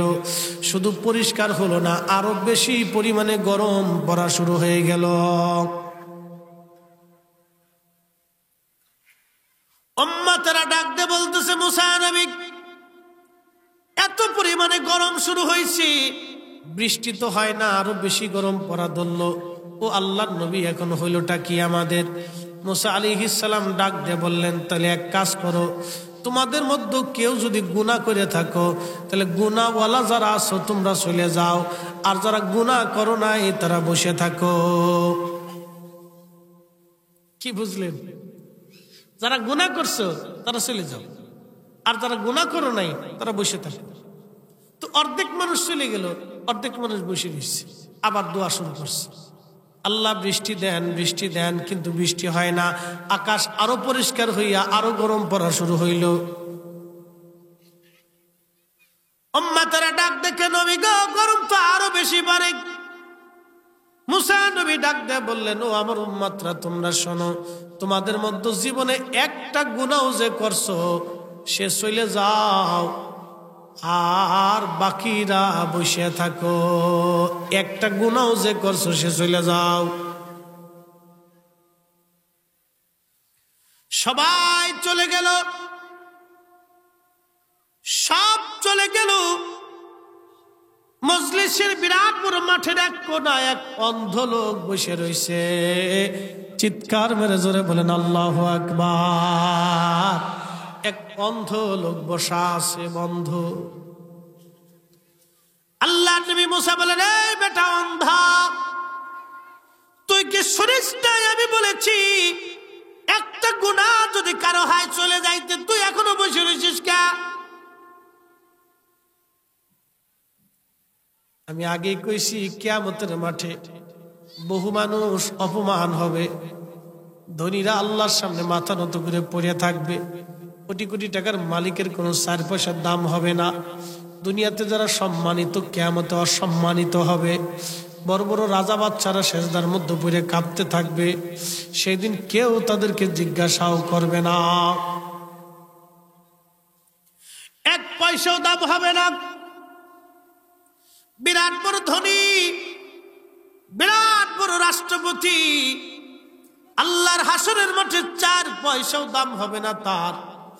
কিন্তু একজন ব্যক্তির দাম হবে, পরিচয় পরে দিচ্ছি, একজন ব্যক্তির কিয়ামতের মাঠে দাম হবে। আল্লাহর কোরআন বলতেছে, ইন্না আকরামাকুম ইনদাল্লাহি আতকাকুম। মেহশরের মাঠে আল্লাহর দরবারে তার দাম হবে। সেই মর্যাদাবান হবে যার অন্তরে আল্লাহর ভয় আছে, আল্লাহর ভয় আছে। চিৎকার মেরে জোরে কন্যা আল্লাহু আকবার। কষ্ট হচ্ছে আপনাদের? তাহলে আরো জোরে বলেন আল্লাহু আকবার। মাঠের মধ্যে বসে রয়েছে কেটা? অন্ধ। কে বসে রয়েছে? মুসা আলাইহিস সালাম কে, বেটা অন্ধ কানা বসে রয়েছে কে? তুই শুনিস না একটা গুনাহ থাকলো চলে যাইতে কইছি? অন্ধ ডাক দে বলে, হুজুর, আমি জীবনে মনে পড়ে না কোনোদিন কোনো গুনাহ আমি করেছি, তবে একটা ভুল আমি করছিলাম। যদি গুনাহ হয় আমি চলে যাব, আর গুনাহ যদি না হয় আমি বসে থাকব। কি ভুল বলবি রে অন্ধ? অন্ধ ডাক দে বলতেছে, হুজুর, আমি একদিন রাস্তা দিয়ে যাওয়ার সময় রাস্তা দিয়ে যাচ্ছিলাম, তো রাস্তার পাশে একটা বাড়ি, এই বাড়ির সদর দরজাটা খোলা ছিল। আমার চোখটা, বাম চোখ যেটা আপনি অন্ধ দেখেন, এই চোখটা হঠাৎ করে ওই অন্ধর মহল অর্থাৎ সদর দরজার দিকে তাকানোর কারণে, দরজা খোলার কারণে চোখটা ওই অন্ধর মহলে চলে গেল। এই অন্ধর মহলে এক নারীর প্রতি আমার চোখ পড়েছিল। এক নারীর প্রতি চোখ। বাড়ি ঘরের ভিতরে তো নারীরা তাদের নিজস্ব পরিস্থিতিতে থাকে, তো ওই নারীর প্রতি আমার চোখ চলে গেল। আল্লাহর নবী, আমি আমার চোখটাকে ঘুরাইয়া এই আঙ্গুল দিয়া চোখটাকে নষ্ট করে দিয়ে বললাম, চোখ, আজকে তুই এক বেগানা নারীর দিকে তাকাইলি, আজকে তোরে আর রক্ষা করব না, তোরে আর ছাড়ব না। আমি এই চোখটাকে উঠায় ফেললাম, নষ্ট করে ফেললাম। আল্লাহর নবী, যদি এটা আমার গুনাহ হয় তাহলে আমি চলে যাব, বসবো না। চিৎকার মেরে জোরে কন্না আল্লাহু আকবার। এই কোরআন বলতেছে, ইন্নামাল মুমিনুনাল্লাযীনা ইযা যুকিরাল্লাহু ওয়াজিলাত কুলুবুহুম ওয়া ইযা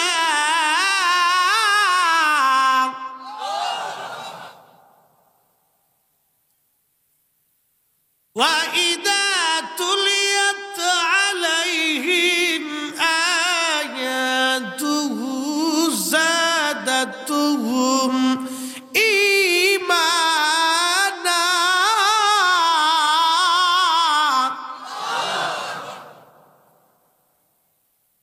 কোরআন বলতেছে ইন্নামাল মুমিনুন, মুমিন তো তারাই যাদের স্মরণে আল্লাহর স্মরণ আসার সঙ্গে সঙ্গে আল্লাহর ভয়ে অন্তর থরথর থরথর করে কাঁপতে থাকে। অন্তরটা আল্লাহর ভয়ে থরথর থরথর করে কাঁপতে থাকে। কিয়ামতের মাঠে বহু মানুষ হবে অপমানিত, কিন্তু 6 শ্রেণীর মানুষকে আল্লাহ কিয়ামতের মাঠে আরশে মুআল্লার নিচে জায়গা করে দিবে। ওই দিন আরশে মুআল্লার ছায়া ছাড়া আর কোনো ছায়া হবে না। সূর্যটা মাথার 1.5 থেকে 2 মাইল উপরে থাকবে। আহা, হাউজে কাউসারের পানি ছাড়া আর কোনো পানি সেই দিন থাকবে না। কত বড় ভয়াবহ হবে সেই মাঠটা। এখানে কোনো সমুদ্র থাকবে না, না বঙ্গোপসাগর, না ভারত সাগর, না নলকূপের পানি, না ডাবের পানি। সেই দিন কিচ্ছু থাকবে না। বিরাট বড় বিজবন প্রান্তর। কত বড় প্রান্তর! আদম সবিউল্লাহ থেকে কিয়ামত পর্যন্ত যত মানব জাতি আসবে, সব মানব জাতি হাসরের মাঠে একত্রিত হবে। যত জিন জাতি সব একত্রিত হবে, যত ফেরেশতা সব একত্রিত হবে, যত পশু পাখি সব একত্রিত হবে, যত মানব দানব সব একত্রিত হবে। 7টা আসমান, 7 জমিনের মধ্যে যত সৃষ্টি হাসরের মাঠে সেই দিন একত্রিত হবে। তাহলে বলেন তো সেই মাঠ কত বিরাট, কত বিরাট, কত বিরাট, কত বিরাট! সেই মাঠে আল্লাহ 6 শ্রেণীর মানুষকে আরশে মুআল্লার নিচে ডেকে ডেকে জায়গা করে দিবে। 1 নম্বর ওই বান্দা যে দুনিয়ার মধ্যে ন্যায় বিচার করত, অন্যায় বিচার করত না। আমাদের দেশে অনেকেই বিচার সালিশ করে, মুইতেই পানি নেয় না।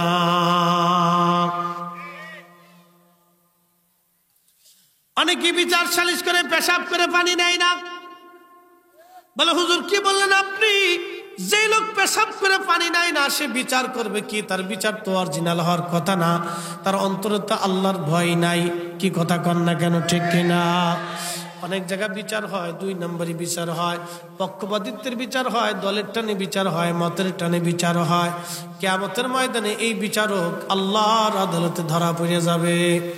দুনিয়ার মধ্যে যারা ন্যায় বিচার করবে, কিয়ামতের মাঠে আমার মালিক আমার আল্লাহ তাদেরকে আরশে মুআল্লার নিচে জায়গা করে দিবে। চিৎকার মেরে জোরে বলেন না সুবহানাল্লাহ। একটা বিচারের ঘটনা আপনাদেরকে শোনাই।